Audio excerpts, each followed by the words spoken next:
Well, today I decided to talk to you about how to make your transition to plant-based, or even better, raw plant-based diet comfortable. Because there are myriads of videos on YouTube, articles, blogs, everything talking about bloating on raw diet. Actually, some people even state that it is normal to be bloated on plant-based diet.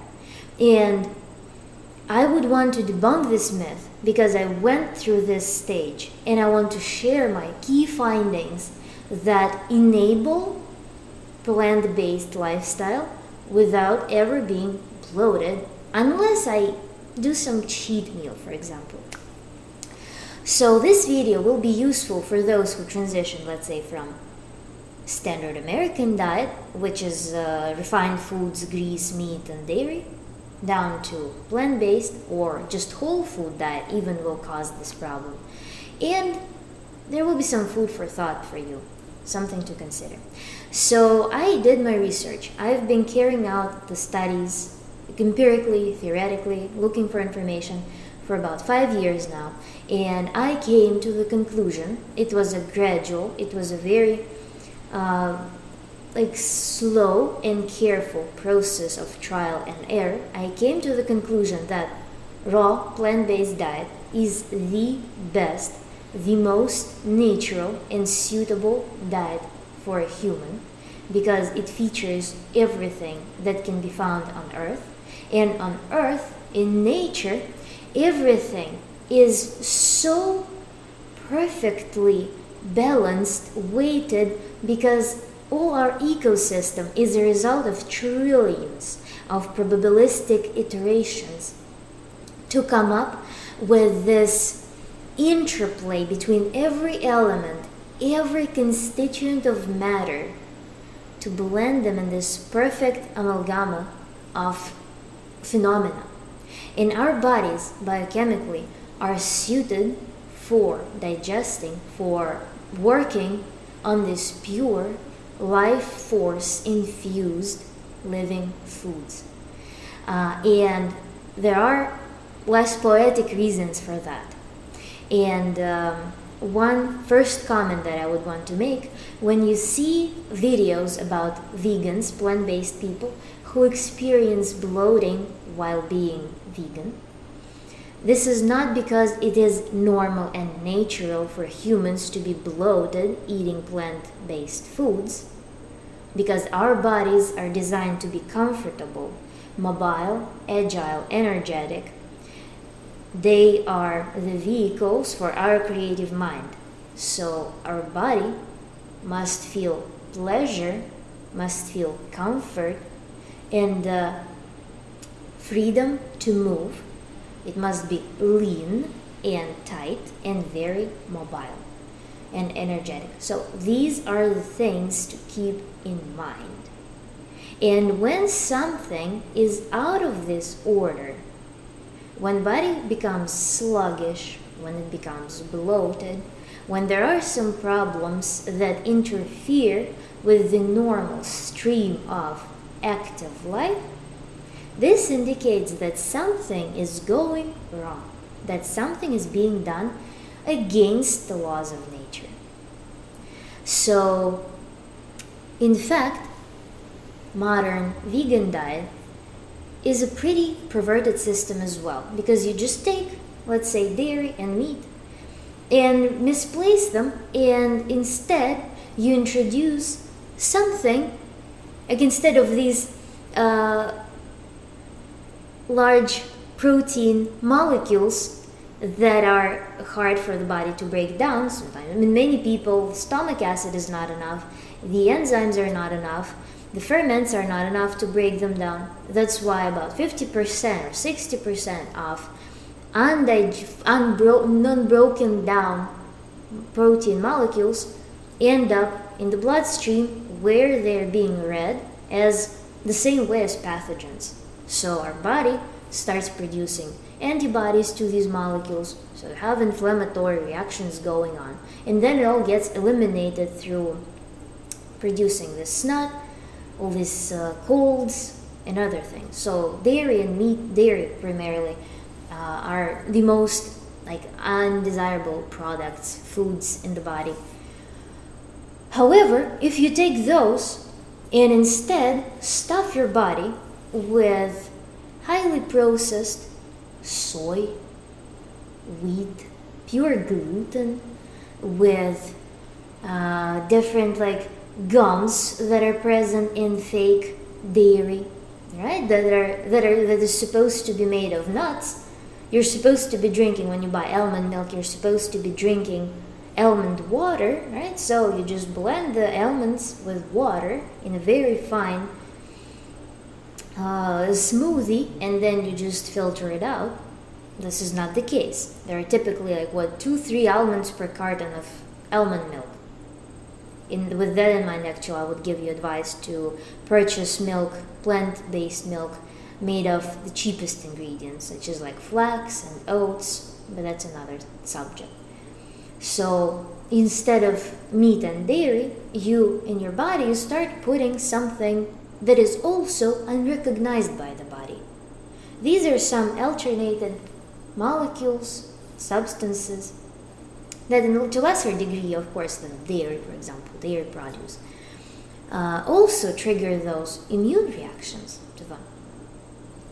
So our body, of course, has some reactions to that, including digestive reactions. And why bloating occurs? In general, one school of thought will be that bloating as a gas is a natural product of metabolism of the intestinal flora. However, normal metabolites of the symbiotic intestinal flora, as I noticed being fully raw for a while, are vitamins, amino acids, and energy. So that's what you're supposed to be getting out of your intestinal flora, not this spontaneous 5th month of pregnancy. It's not supposed to be happening. And I noticed that when I was eating cooked vegetables, those would bloat me. However, raw vegetables never do this to me. And this is also something to keep in mind. To not be scared of moving not to just plant-based diet, but to whole food, raw, plant-based diet. You might find it being beneficial despite it being counterintuitive at first, because everybody who will be reading the scares, all those articles online about how rough fiber can screw your belly. That's not true. You will get, of course, adjustment period, which can last up to like 3 weeks, maybe a month, depending on the severity of disbalance that you have in your intestinal flora. But it will reformat pretty rapidly, dependent on the amount of nutrition that you will be supplying to your symbiotic flora. And this transition period is occurring just simply because you imagine you were putting something that does not belong to your body for many years. And one of the schools of thought that I encountered, and I really appreciated this reasoning, this logic, says that our body, even the healthiest body, will have flora that is pathogenic flora, which will contain those bacteria that in large amounts can trigger disease in the human. And this flora is there to help body break down the toxins, which are, again, proteins that do not belong in the body. It helps to process them. It helps to break them down via the mechanism of decay. Our body does not get anything out of that. It's just an event of decay that this flora produces, but it helps to break down those proteins and eliminate them.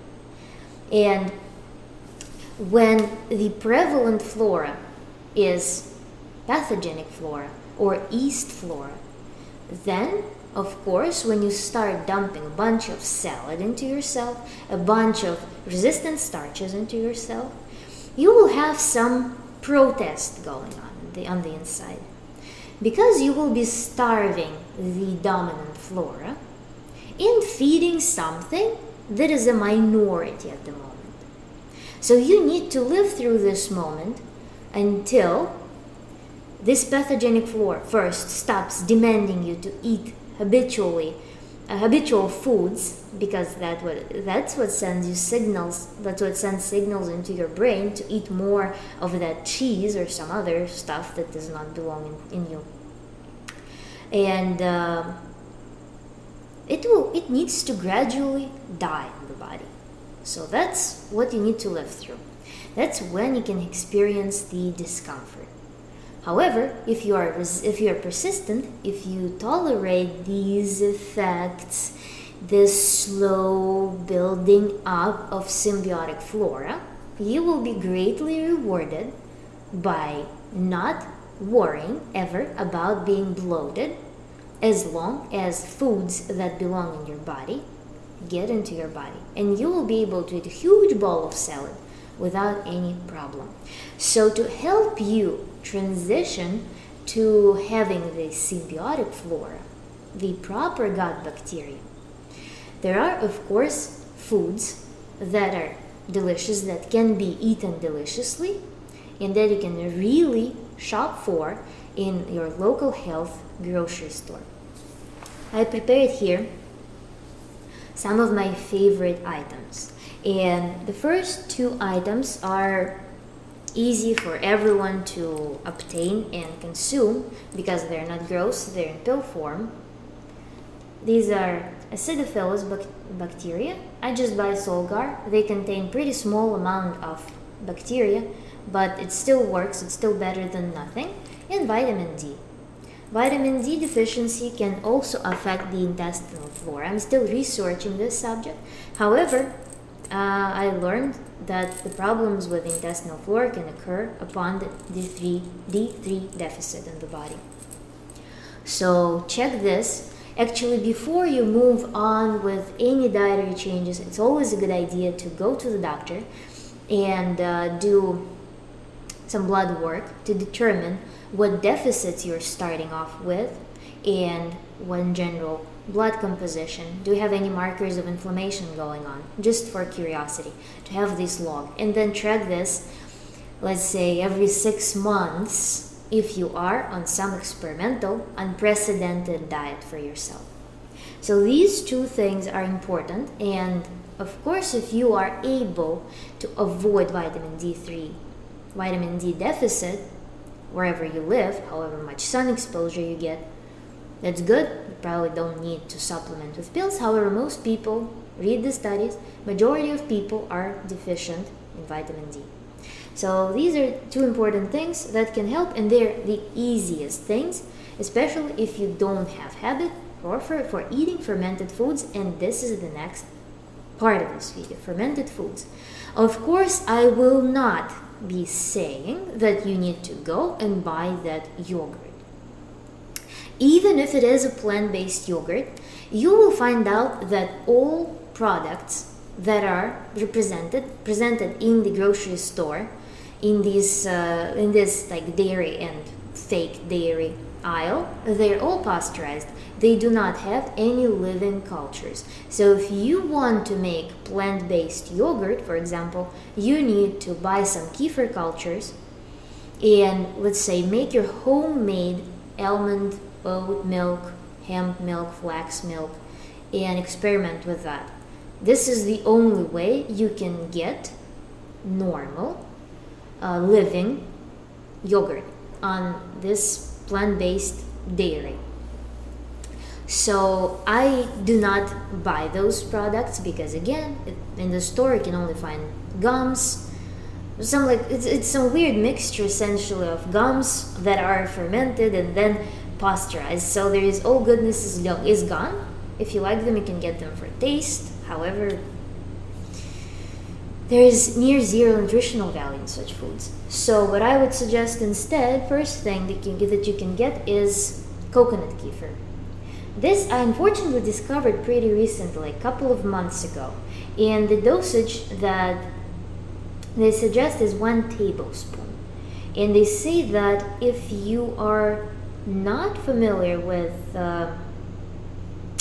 They used to say that, they changed their sticker. They say that if you're not really familiar with fermented foods, do half a tablespoon. This is a very tasty, addictive thing. They say do not shake, but I like to include the mother in my drink. I just drink it like several sips like several times a day whenever I pass by the fridge. And of course, if you're only starting to populate your symbiotic flora, this will be a great helper. And I would suggest that you take it early in the morning, before you start producing much stomach acid, before your digestion really kicks in order for it to get undisturbed into your intestine. So this is how you can gradually build up your flora with this drink. It is tasty. For me, being Russian, there is a drink that we make out of rye bread, and this thing tastes just like it with slight coconut aftertaste. But it doesn't resemble coconut water or anything to do with coconut necessarily. It tastes rather like kefir, if you drink dairy kefir. I could not do that ever in my life, so I'm not into that because of the cow manure smell that it emits. I just cannot do dairy. So I do this drink 3 times a day, but you need to adjust based on your preparedness for it, because you can get really funky experience. So of course, when you do any form of fermented foods, you need to provide prebiotics, right? So you need to give them some fiber to munch on. So it's not just a trivial thing. Then the biggest thing that you should include in your fermented foods arsenal are kimchi, sauerkraut, whatever kinds you would want. If you are only starting on this diet, I would suggest that you go to the store and buy several samples of this and try them out and find your favorite. I really like plain sauerkraut with carrots. I like curtido. I like kimchi a lot. Make sure that it's all vegan, because some kimchi is made with beef broth. You probably don't want to do that. And look, the main thing is to buy them in the refrigerator section. Look for them to be raw, not sealed, so there will be like some scotch tape, because they can explode if you heat them up, if there will be overproduction of bacteria. It works like the bacteria that lives on cabbage leaves.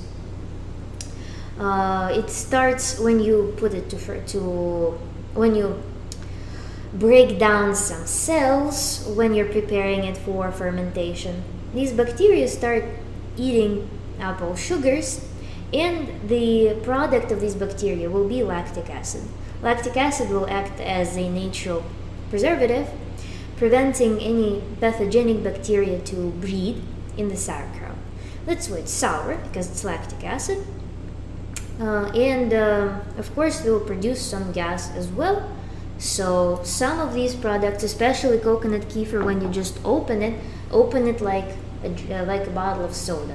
Just carefully letting it air out first before you just do full opening. Let's see if this one is still, yeah, it still does that. So make sure again that they're raw, living, that they're not pasteurized, because there are some European sections in the grocery stores which have fully sealed, the preserved sauerkraut that does not have living cultures in them anymore. As well, you can get cucumbers that are in salt brine, but they're fermented as well. So you can opt for those.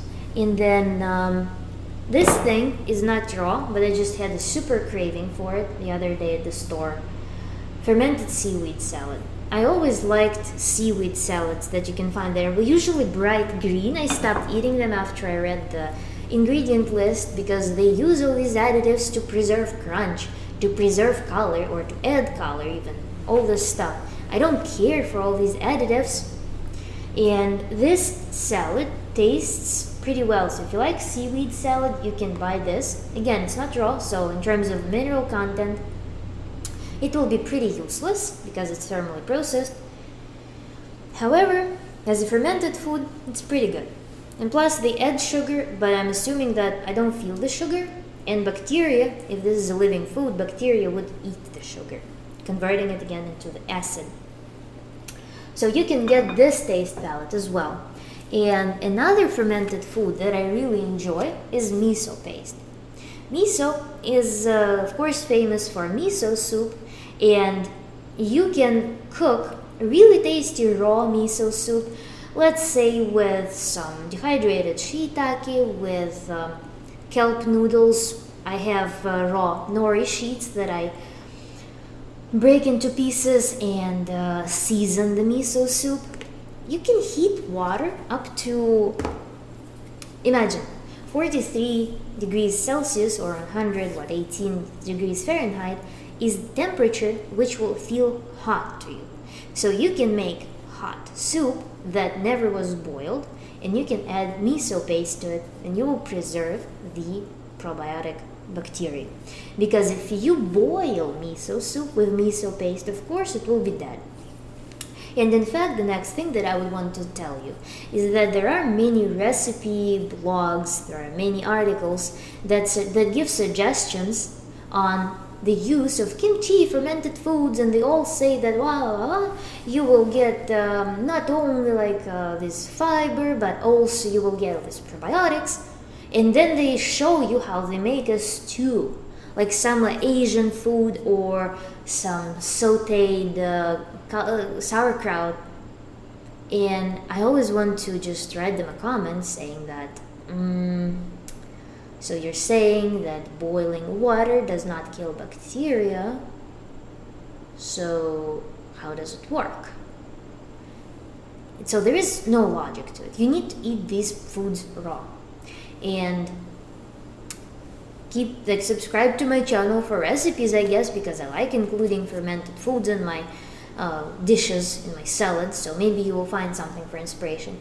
And again, if you don't have, this will be important, right? Because if you don't have a habit to eating fermented foods, this will be a little bit more challenging. Because I am as Russian. Since childhood, I was exposed to fermented cabbage, sauerkraut with carrots. We also make this amazing salad where goes sauerkraut and cranberries. This is the best. This is so tasty. And we always ate all those fermented cucumbers, also fermented stems of garlic, and also fermented tomatoes. They're all so tasty. They all pop. They have all this like sizzling when you eat them, open them. So they're all bubbly and very like cool. They're like it's like soda carbonaceous water.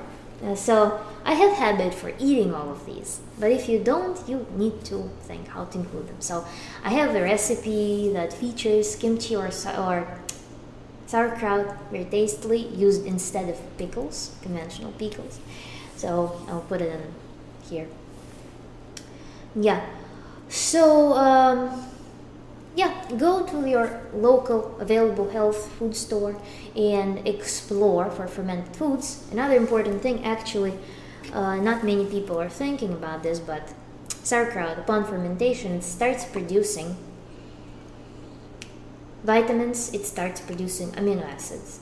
So this is such a goodness, such a miracle of a process that converts naturally occurring sugars into things that are essential and like extremely valuable to our body. In particular, it starts containing higher protein, like let's say amino acid content, and also vitamin K2, which is a pretty rare vitamin to get, and many people are deficient in it.